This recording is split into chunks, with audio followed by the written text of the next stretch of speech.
Haha, Anda tidak berani, janganlah memprovokasi bangsa Anda sendiri. Kalau Anda berani, kenapa tidak dari dulu? Yang pasti semua masyarakat Aceh dukung, asal untuk kepentingan nasional Aceh. Dari dulu Anda berjuang di luar negeri, mana bukti hari ini di dalam negeri? Yang ada cuma korban anak bangsa.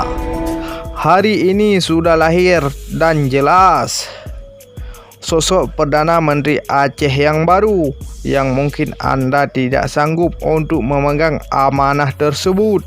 Kalau Anda sanggup, kenapa tidak dari dulu, bosku? Janganlah menyalah bangsa Anda sendiri. Marilah bergandengan tangan. Lagipun pemerintah negara Aceh Darussalam membuka peluang untuk Anda semua untuk bergabung. Janganlah gengsi, bosku. Karena kalau Anda yang mengaku pejuang, gengsi, bangsa Anda ini hancur, bosku.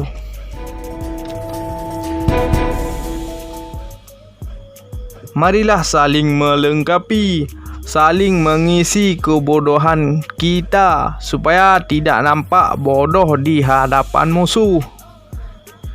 Sosok Dr. Yusra Habib Abdul Ghani, mungkin semua masyarakat Aceh rasa sudah cocok untuk melanjutkan itu.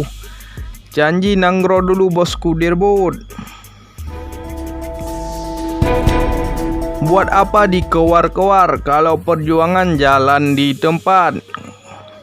Kalau soal demo-demo, anak STM pun bisa.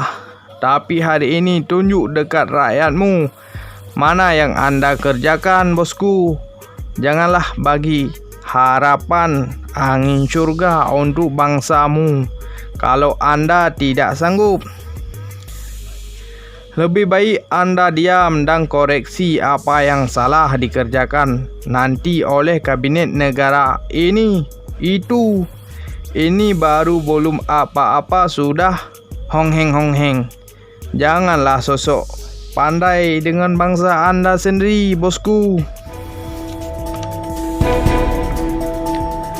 Nanti kebodohan Anda dinampak oleh rakyat Aceh semua. Mari bersatu, bosku, supaya tidak ada dusta di antara kalian dan juga aku.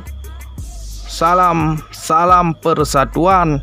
Itu baru betul, bosku.